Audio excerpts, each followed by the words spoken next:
Es tiempo de dar la bienvenida al ministro de Salud, al doctor Juan Carlos Ceballos. Doctor Ceballos, buenos días desde la matriz de Televicentro del Licenciado Roberto Álvarez Vandenberg. Sé que está en el aeropuerto, señor ministro, ¿cómo está? Muy bien, Roberto, gracias. Sí, vinimos esta mañana para recibir una donación que venía de España, así que estamos acá. Qué bueno, ministro, tras el anuncio que Argentina y México van a producir la vacuna, usted ha indicado que también Ecuador puede producir la vacuna del COVID-19. ¿En qué marco se va a dar esto? ¿De qué manera lo vamos a poder realizar? Bueno, quiero hacer una aclaratoria. Yo creo que producir no es la palabra adecuada. ¿Ya? ¿Por qué? Porque no tenemos la capacidad de producir. Mire, para nosotros producir una vacuna necesitaríamos años como para hacerlo.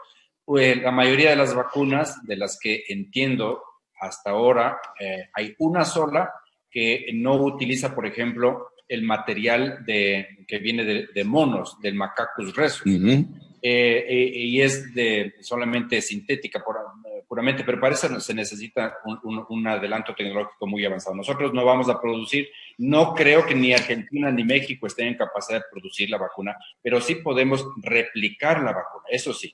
Reproducir la vacuna, sí. Es decir, una vez que esté inventada, traerla acá es una de las metas que tiene el Ecuador y estamos trabajando muy arduamente para eso. ¿Y con qué laboratorios estaría llegando a un acuerdo, ministro?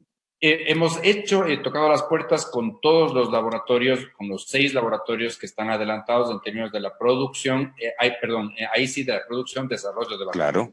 ¿No? Pero y estamos siendo parte de todas las organizaciones y las iniciativas internacionales que nos garanticen 2 cosas. La primera, la oportunidad de recibir la vacuna, y la otra, de recibir una vacuna que tenga además toda la ficha técnica adecuada, que sea eficaz y que tenga el mínimo de efectos indeseables, es decir, que sea una muy buena vacuna, que sea una vacuna eficaz. Y la segunda cuestión es que el precio sea razonable. Es decir, son las 2 condiciones que nosotros estamos haciendo. Claro, y para replicar esto, bien lo dice usted, replicar esta fórmula que tendrán los laboratorios, ¿cuántas dosis usted más o menos proyecta para nuestro mercado y también poder pues distribuirla al resto de Latinoamérica?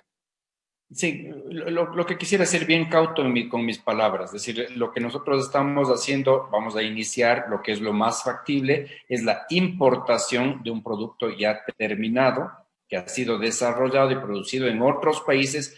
El primer cálculo que nosotros hemos hecho son de 2 millones de vacunas. Okay. Esto se lo tiene ya pues cerrado con los laboratorios, con Rusia que ya está proyectando lo suyo. No, las iniciativas, como le digo, somos parte de esta iniciativa internacional que es con la Organización Mundial de la Salud, que se llama COVAX Initiative justamente, y es para tener el acceso y el costo a un precio razonable. Estas son las 2 cuestiones, que no haya retardo en la llegada de la vacuna al Ecuador. Esa es la prioridad. Por eso estamos luchando. Y esto estamos hablando de finales de año, principios del próximo. Ya estamos en la parte final.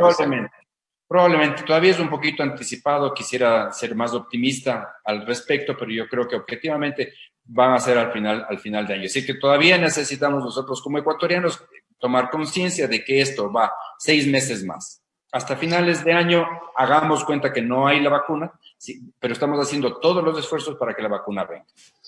En medio de esta pandemia, ministro, tenemos otra pandemia que es la económica y esta también la ha golpeado al ministerio de los hospitales. El no pago a los trabajadores de la salud ha puesto pues este punto álgido también en la palestra de la opinión ciudadana. Y usted ha dicho que no hay plata. ¿Qué se está haciendo para que el Ministerio de Finanzas o Economía pues les entregue el dinero justo para el pago a los trabajadores? Sí, claro, siempre, mire, esto hay que verla como no una crisis simplemente sanitaria. No podemos verla así, hay una necesidad de verla desde el contexto social, en el contexto económico. Y el Ecuador está en una crisis muy grave económica, como están el resto de los países de la región, el resto de los países del mundo.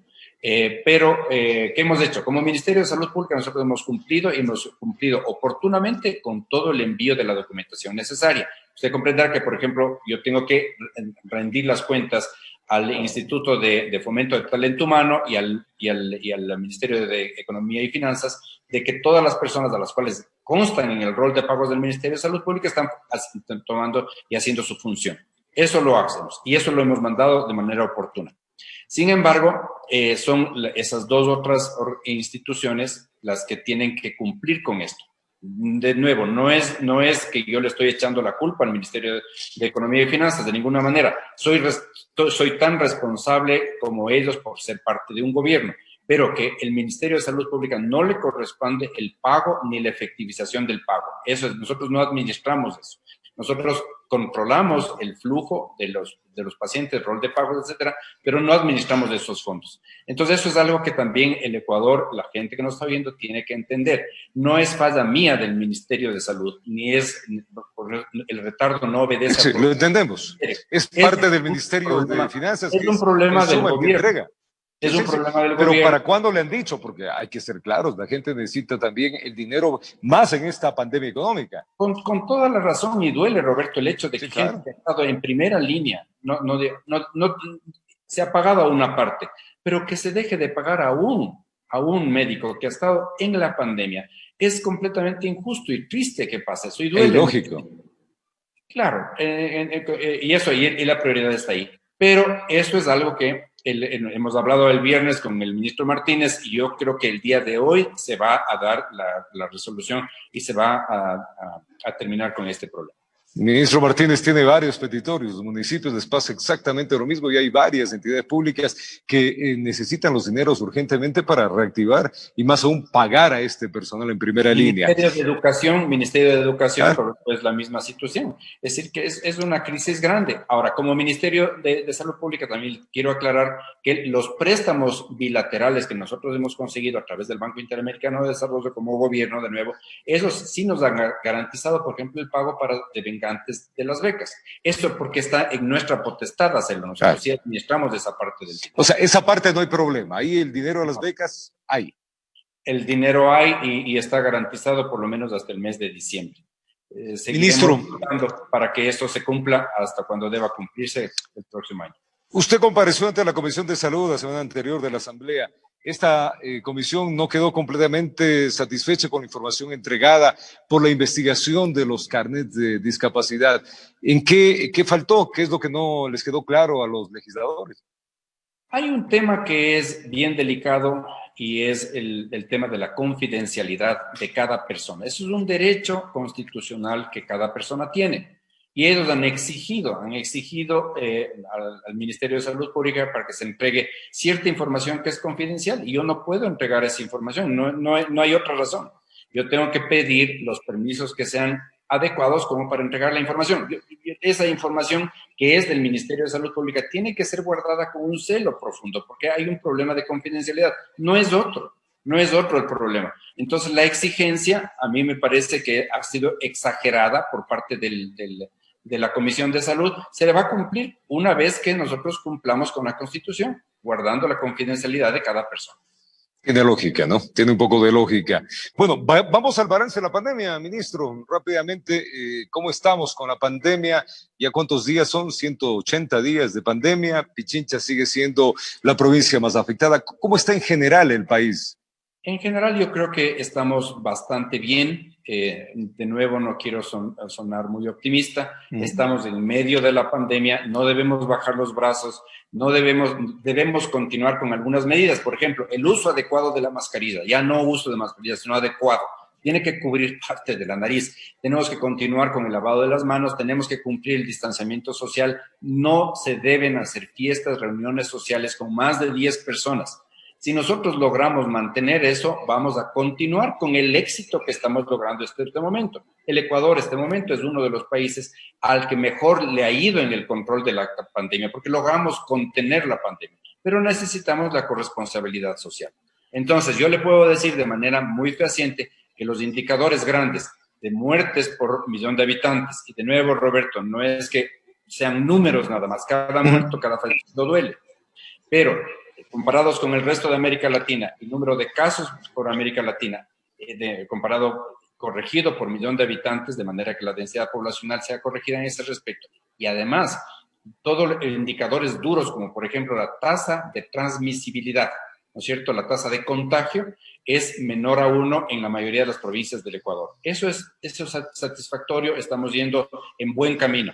Eso nos ha dado la oportunidad, por ejemplo, de reactivar ciertas partes de la economía. Turismo, usted vio las declaraciones últimas que fueron promovidas por el Ministerio de Salud Pública para que el turismo se reactive, para que los vuelos internacionales puedan reactivarse, para que los turistas que vengan tengan menos tiempo de confinamiento o no tiempo de confinamiento si es que vienen con una prueba con un resultado negativo, PCR. Pero esta es una medida adecuada, ministro. ¿Usted cree que...?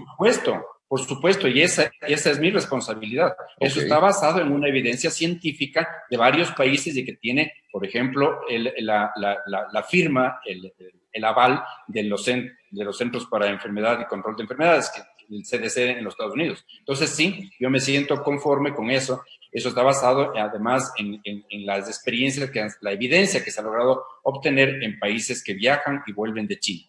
Ya que fuimos al tema del COE, ministro, ¿cómo ve el fútbol? Ayer yo pude ver el fútbol y las medidas de bioseguridad no existen los futbolistas, ¿no? Escupen en la cancha, se abrazan, en fin, los hinchas afuera del estadio. ¿Qué decir de eso? Mire, yo de los futbolistas yo no tengo problema, es decir, la parte de la escupida, eso es algo que no es controlable, pero el hecho de que estén en contacto y estén juntos de eso, si es que tienen unas pruebas como las que nosotros hemos dictaminado conjuntamente con el Ministerio de Turismo, no son las adecuadas y deben continuarse haciendo. Es decir, eso yo no tengo problema porque el contacto es tan íntimo, el choque entre jugadores, etcétera, no se puede eso arreglar. Sin embargo, la entrada, los flujos, yo he visitado varios estadios y eso se está manteniendo bien. El problema son los hinchas fuera, no pueden haber aglomeraciones. Ese es un problema muy serio. Entonces, esos hinchas que tanto quieren a su equipo deberían gritar desde los sofás de su casa, no a las afueras del estadio. Y esto, de nuevo, es un clamor. O sea, yo pido, están arriesgando de que el COE tome la responsabilidad de cerrar estos eventos. ¿Queremos partidos, queremos ver fútbol aquí? Sí, pues hagámoslo racionalmente. No deben haber, y cada equipo debería tener la responsabilidad de persuadir a sus hinchas, como lo estoy haciendo yo con usted en este momento, Roberto, de que no hagan ese tipo de aglomeraciones. Situación hospitalaria, ministro, ¿cómo estamos el día de hoy? La hospitalaria estamos bien, Roberto. Tenemos un número, mire, la ocupación de camas en las áreas adecuadas de este momento, en las camas hospitalarias a nivel de Pichincha nada más, que es una buena noticia para Quito y para la Pichincha, son 80 camas al día de hoy hospitalarias que están libres, disponibles, y tenemos 10 camas de unidad de cuidados intensivos que están libres. Esto es solo para todo el sistema de salud pública, ¿no? Sin contar, obviamente, con las clínicas privadas y hospitales privados. ¿Eso quiere decir que está descendiendo la curva en Pichincha, ministro? Claro, eso quiere decir que los contagios son menores. Me he referido a la tasa de contagio, que estamos bajo 1. Las llamadas al 171, la cantidad de visitas por emergencia, por infecciones respiratorias van bajando y la disponibilidad de cama obviamente es un reflejo. Pero de nuevo, no se crea que la pandemia ha terminado. La pandemia sigue, continúa, estamos en la mitad de la pandemia. Y por eso es la importancia de continuar, de evitar las aglomeraciones. Lo de los hinchas, lo de los grados, lo de los festejos, lo de los cumpleaños, etcétera, tienen que evitarse. El contacto personal es el que tratar el distanciamiento, hay que tratar de mantenernos para seguir controlando esta pandemia. Ministro, mandarle una buena semana, gracias por contarnos las noticias positivas, sobre todo que va descendiendo en Pichincha la ocupación de las camas COVID, que son tan importantes para la atención, y desearle también una buena semana, ministro. Siempre un gusto estar con usted, Roberto. Bueno, lo propio. El de Salud, Juan Carlos Ceballos, contándonos un poco de cómo están en la situación de la parte médica en nuestro país, tanto en los sueldos, en este caso que es una preocupación, como los contagios en la provincia de Pichincha. Ya venimos, una pausa.